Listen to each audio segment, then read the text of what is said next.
Assembly of Yahweh, Nazari. One flock, one foundation the way. The Assembly of Yahweh Nazari brings you the original sense of the scriptures as practiced by the disciples of the Messiah since 30 CE. Join us for a journey back in time as we explore the true meaning of the Bible and its relevance to our lives today. Our videos, podcasts, and blog posts are based on the teachings of the early assembly, and we strive to present the scriptures in a way that is both informative and inspiring. Welcome to light, peace, and joy in the set-apart spirit and hope of life in the age to come as co-rulers with Messiah Yehoshua in the reign of Yahweh.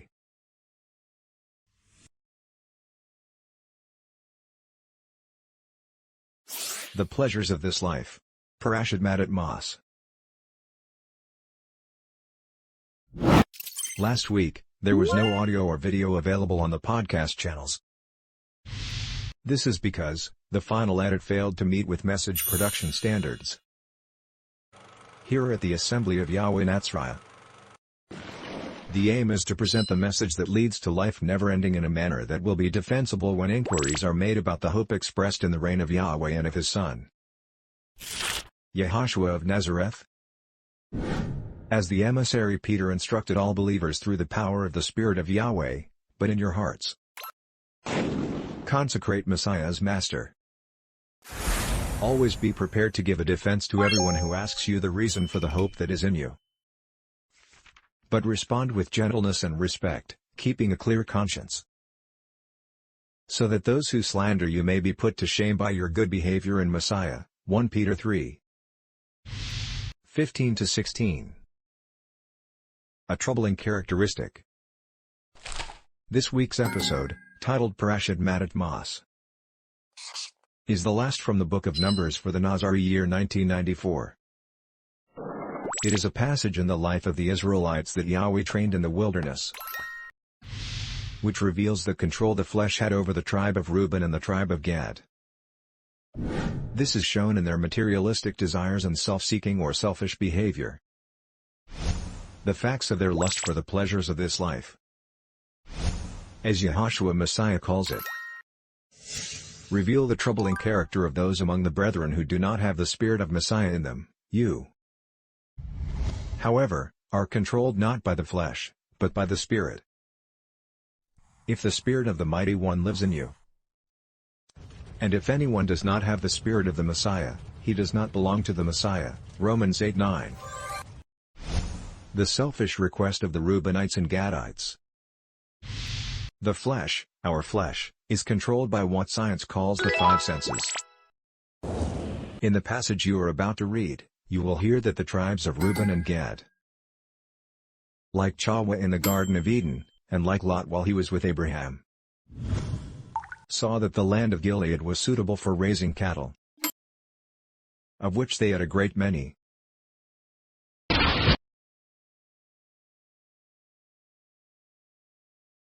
The pleasures of this life.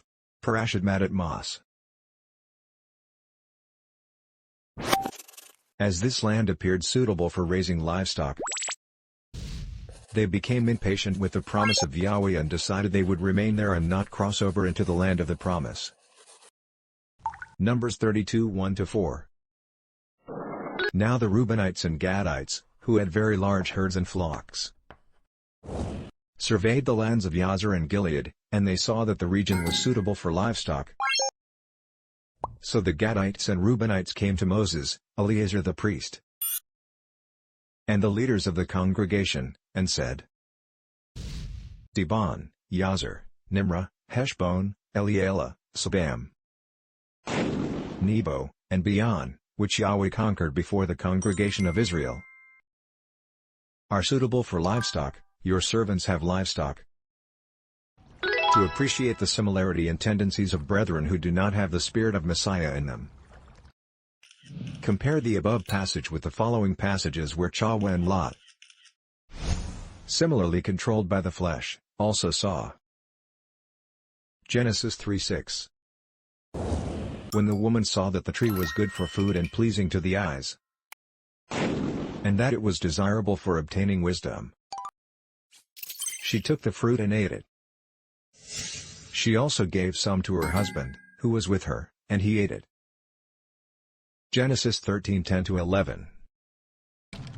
And Lot looked out and saw that the whole plain of the Jordan, all the way to Zoar, was well watered like the garden of Yahweh, like the land of Egypt. This was before Yahweh destroyed Sodom and Gomorrah. So Lot chose the whole plain of the Jordan for himself and set out toward the east. And Abram and Lot parted company.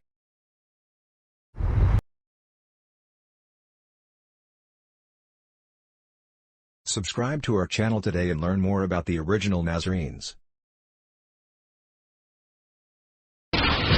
Now contrast the tendencies of these persons who are controlled by the flesh with the character or nature of brethren who have the Spirit of Messiah in them. 2 Corinthians 5:5-7. And the Mighty One has prepared us for this very purpose and has given us the Spirit as a pledge of what is to come.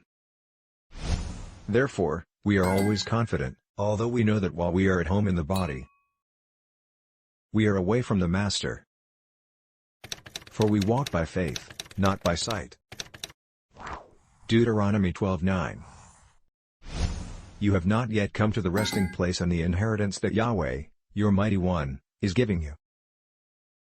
2 Corinthians 4:17-18. Our light and momentary affliction is producing for us a never-ending splendor that is far beyond comparison. So, we fix our eyes not on what is seen, but on what is unseen. What is seen is temporary, but what is unseen is never-ending. Romans 8:24-25. For in this hope we were saved, but hope that is seen is no hope at all. Who hopes for what he can already see? But if we hope for what we do not yet see, we wait for it patiently. Hebrews 10:38-39. But my righteous one will live by faith, and if he shrinks back, I will take no pleasure in him. But we are not of those who shrink back and are destroyed, but of those who have faith and preserve their beings. Compare or confer. 1 Corinthians 13:4-5. Love is patient, and love is kind. It does not envy, it does not boast, and it is not proud. It is not rude, it is not self-seeking, it is not easily angered, and it keeps no account of wrongs.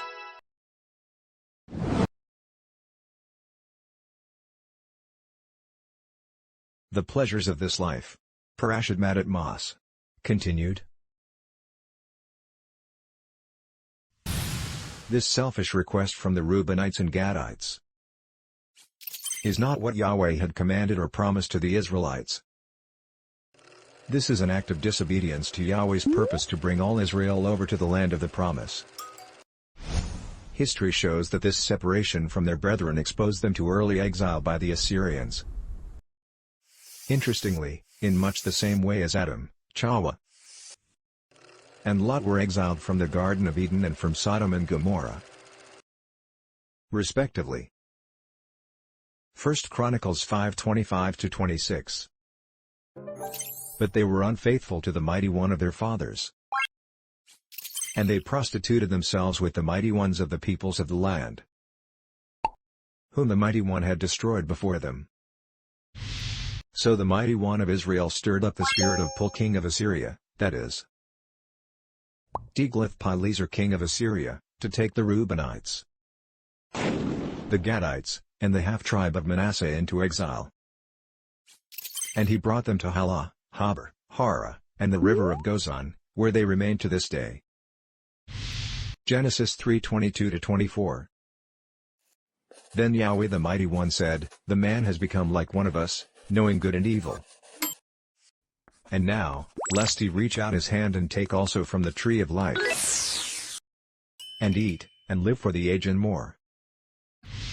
Therefore Yahweh the Mighty One banished him from the Garden of Eden to work the ground from which he had been taken. So he drove out the man and stationed cherubim on the east side of the Garden of Eden, along with a whirling sword of flame to guard the way to the tree of life. Ephesians 4:17-20. So I tell you this, and insist on it in the Master, that you must no longer walk as the nations do, in the uselessness of their thinking. They are darkened in their understanding and alienated from the life of the Mighty One because of the ignorance that is in them due to the hardness of their hearts.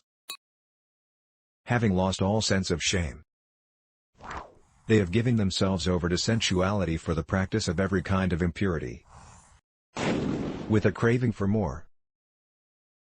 But this is not the way you came to know Messiah.